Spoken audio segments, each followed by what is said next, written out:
Every Wednesday evening, the members of the West Side Baptist Church in Beatrice, Nebraska, would gather for choir practice at 7:25 sharp. The choir director expected nothing less of her choir, and seldom did anyone arrive late or miss a practice. It was a bitter cold day, and the reverend had stopped by earlier in the day to turn on the furnace and to make sure the church was warm for that evening's choir practice. 2 minutes after practice began, a massive explosion happened inside the church, and a witness to the blast described that the church just disintegrated before her eyes.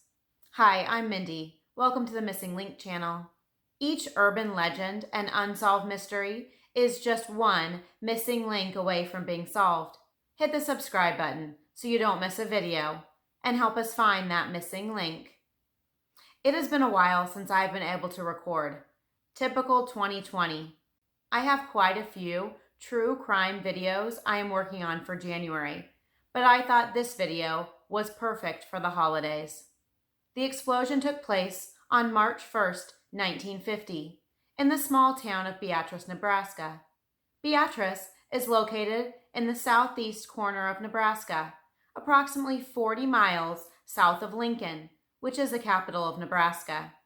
In 1950, 11,813 people called Beatrice home. In 2010, the population hadn't changed much. It had approximately 700 more people than in 1950. Let's go back to Beatrice, Nebraska in the early 1950s. This was a different time.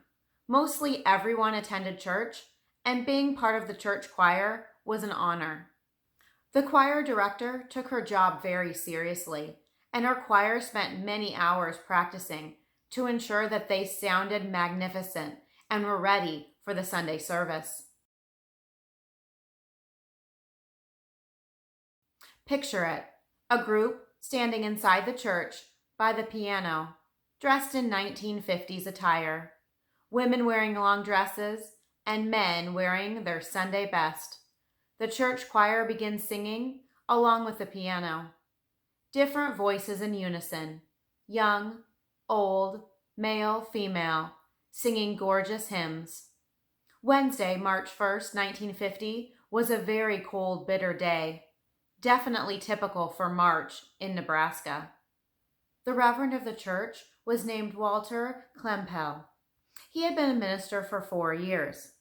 Walter stopped by the church in the afternoon to turn on the furnace. He wanted to ensure that the church was warm before the choir members started arriving sometime after 7 o'clock.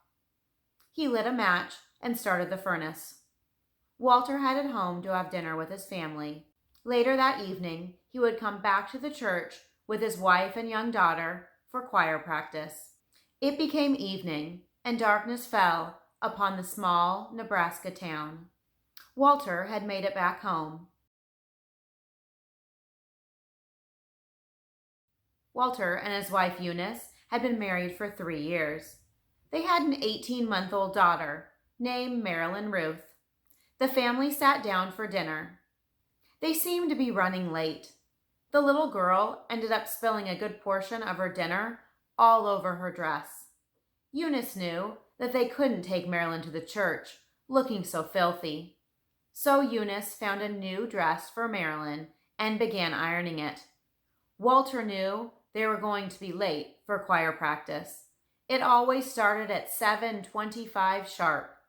He began rehearsing an apology in his mind to give to the choir director and members of the choir upon his arrival.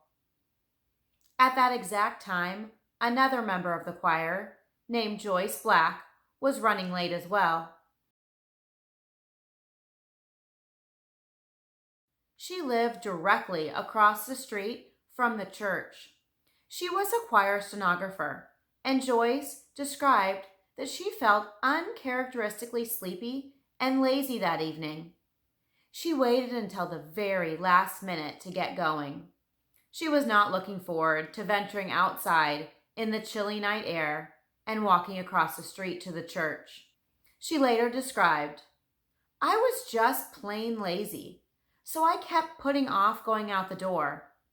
At last, I couldn't put it off any longer, and when I opened up the door, our church disintegrated. It was 2 minutes after choir practice was to start. The windows inside her home were blown out from the blast. Objects in her home were thrown about. Outside, sheet music and songbooks were flying through the air after the explosion. Joyce feared that no one inside the church could have survived that awful blast. She wondered what could have happened to turn the beautiful church to rubble. Back at the reverend's house at 7:27 p.m., he heard the same loud, massive explosion. The power was knocked out throughout the entire town. A local radio station was even forced off the air. Windows around town were shattered in the blast. The reverend immediately headed for the church, not knowing where the explosion came from. When he arrived at the church, he found the church was on fire. Smoke was billowing from every window. The roof had caved in, the walls had fallen in, and eventually the church was described as becoming a charred heap. The Beatrice West Side Baptist Church was completely destroyed. The reverend feared the worst, knowing that choir practice had already started, and it was unlikely that anyone could have survived that blast. Choir practice started at 7:25 every Wednesday. Most members arrived early, and sometimes family and friends would attend practice with them. The reverend wondered how many church members were inside when the explosion occurred. He feared that the entire choir, along with a director, pianist, and possibly other family members, were killed. And he also wondered what happened to make the church explode. Walter, the reverend, and Joyce, the choir member who lived across the street, saw each other outside the church. And one by one, each member of the choir arrived. When they saw the destruction, they each feared that the others had perished in the explosion. They figured they were the only one not inside. However, each began sharing an amazing story of why they had arrived late to practice that very evening. The firefighters searched the area, and no bodies were ever found. Somehow, even though 15 people were supposed to be inside the church at 7:25, no one was inside the church at 7:27 when the explosion occurred. No one was injured or killed in the awful blast. When the entire choir realized that they were all safe, that they were all spared, one of them said, "Let's give thanks to God," and they all prayed together. How is that possible? How is it that 15 people were spared that night? The choir met every Wednesday, and something kept each member of the choir away from the church that night.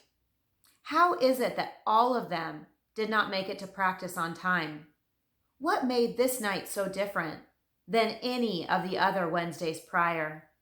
Let's look into what kept the members of the choir away from that fateful building that evening.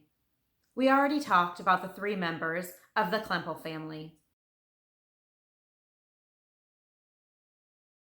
Reverend Walter, his wife Eunice, and their 18-month-old daughter, Marilyn Ruth. Remember, they were delayed when Marilyn spilled her dinner all over her dress, and her mother had to get her changed and iron another dress before they could leave for the church that night. They were still at home when the explosion occurred.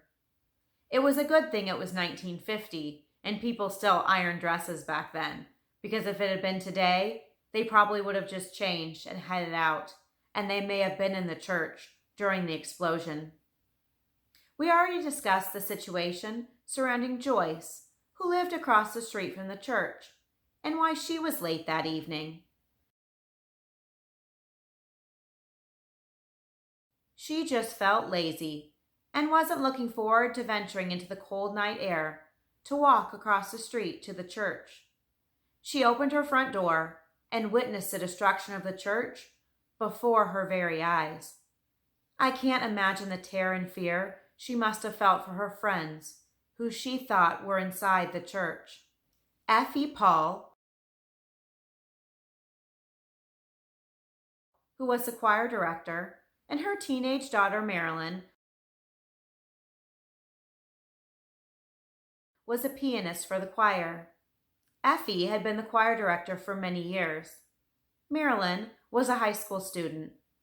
The mother and daughter were planning on arriving at least 30 minutes early to church that evening. They wanted to get everything ready for choir practice. However, earlier that evening, they enjoyed a family dinner and Marilyn felt overly tired. She decided to lay down for a quick nap. However, when her mother attempted to wake her up about 15 minutes later, she didn't have much luck. Her husband convinced Effie to let their daughter sleep for a few more minutes. About 7:15, Marilyn still wasn't awake, and Effie knew she had to wake her up so they wouldn't be late for practice. Marilyn couldn't believe she had slept that long. She knew they were going to be late because she still had to tidy up and get ready for practice. If Marilyn hadn't fallen asleep, or if Effie was able to wake her up earlier, they definitely would have been inside the church before the explosion, since they had planned to be there before 7 o'clock that night. Another high school student, LaDonna Vandergriff, was a sophomore. She attended choir practice weekly and had never arrived late. In fact, she usually arrived early.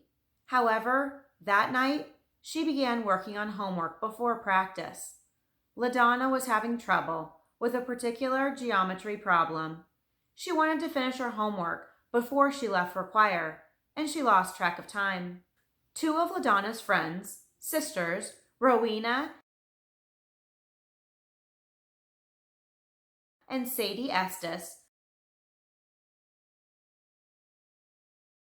attempted to leave for choir practice on time, but they got in their car and it wouldn't start. They tried multiple times, but could never get the car to turn over. They explained that it just refused to start. The sisters went back inside and called their friend LaDonna. They were hoping she could give them a ride to practice.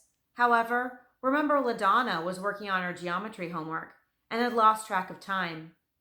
When LaDonna finished her homework and picked up her friends, they were late to practice. Two more high school students, Lucille Jones and Dorothy Wood, were neighbors. They usually went to choir practice together and usually always arrived early. Lucille has no idea why, but she turned on the radio that night at 7 o'clock. The radio program was a show called This Is Your Life, and they were discussing the life of Edgar Bergen. Lucille got engrossed in the program and lost track of time.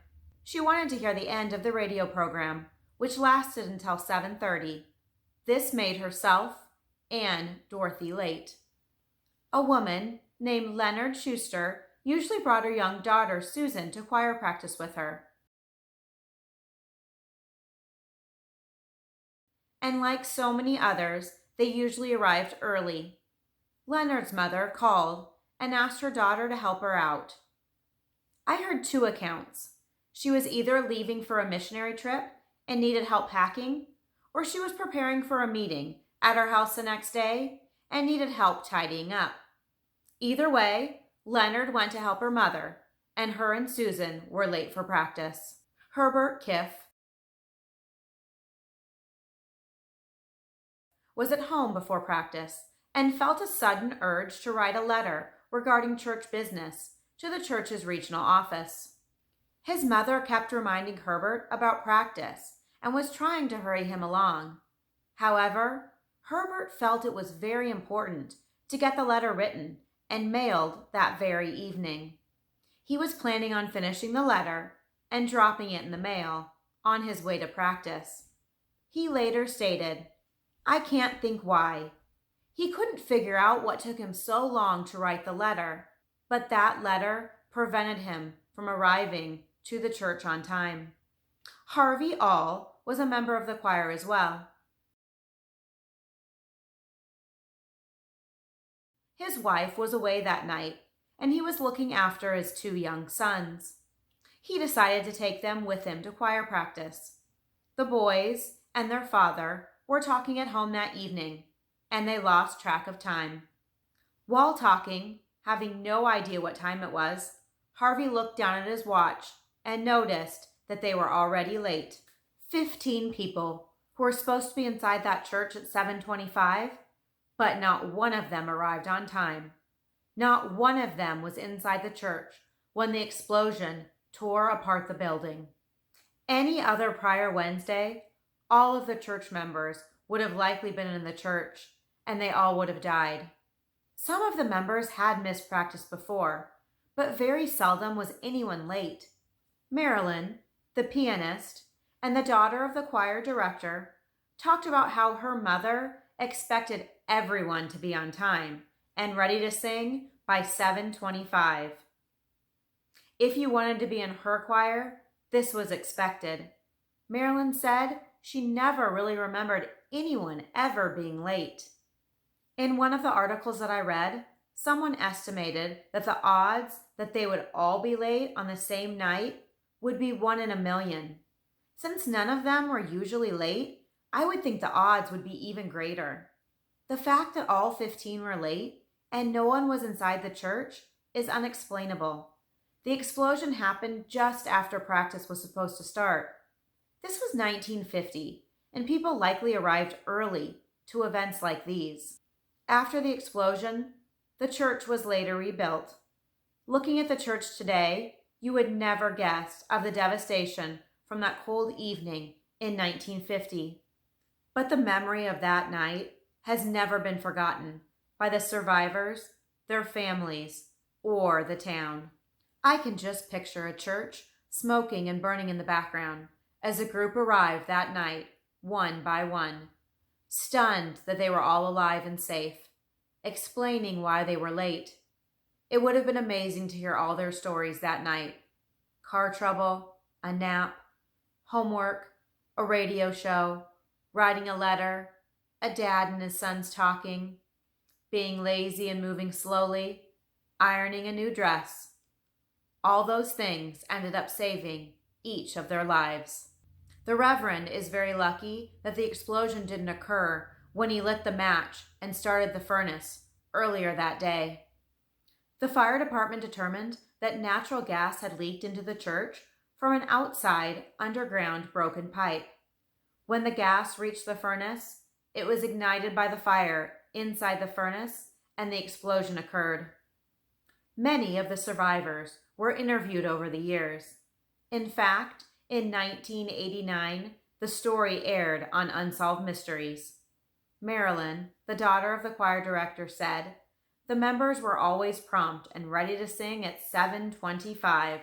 Mother expected all of us to be punctual. Most often, everyone was there on time. I can't remember a time where anybody came late." Herbert Kiff, the man who was late because he was writing the letter, explained that if they had all been together and got delayed for the same reason, this could definitely be dismissed as a coincidence. He stated, "If this had been a busload of people stopped by a flat tire, or any such occurrence, it might be considered a coincidence. But where you have 10, 12, 15 people scattered throughout the entire city, and each of them detained, but for some trivial little thing, each a different thing, it can't be." Remember, this was a church, and even more, a choir practice. The survivors believed that maybe there was some kind of divine intervention. One of the choir members even said this was an act of God. In 2010, 60 years after the explosion, Rowena, who was late due to car trouble, was interviewed. She said that she doesn't think about the horror of that evening, but instead she remembers the wonderful feeling she had upon learning that no one was injured. It was an absolute miracle. It's a reminder that God watches over all of us. She also thinks about all the children and grandchildren of the choir members that would have never even been born if things had been different on that chilly evening on March 1st, 1950. She says, I just think about the impact all these lives have had on other people. Each of our lives have touched other people in some way or form, which would have not happened if we had been killed in that explosion. According to Reverend Walter's obituary, he lived until the age of 84 and died in 1997. Walter and Eunice already had a daughter at the time of the explosion, but ended up having one son and 3 more daughters. They had numerous grandchildren and great-grandchildren. Were the events surrounding the evening of March 1st, 1950, where 15 people were ultimately delayed in arriving to choir practice before the explosion, and no one was killed or injured, a coincidence? A miracle? Just strange luck? Or perhaps divine intervention? What do you think? Joyce, the choir member who lived across the street from the church, described the moments after the explosion. The air was full of sheet music and songbooks. They were just flying through the air after the explosion. A choir book, in perfect condition, ended up landing by Joyce's feet. She kept that choir book as a reminder of the events of that evening and how close she and her friends were to being inside that church during the explosion. How lucky they all were that evening. Thank you for joining me here today. If you enjoyed the video, please hit the like button so I know you enjoy hearing about mysterious unsolved mysteries. Also, hit the subscribe button and the bell so you will be notified of my future videos. And follow me on social media as well to see what I am working on. I hope you and your family have a Merry Christmas. As always, have a wonderful day. Watch out for each other and keep looking for that missing link. Love ya, and see you in my next video.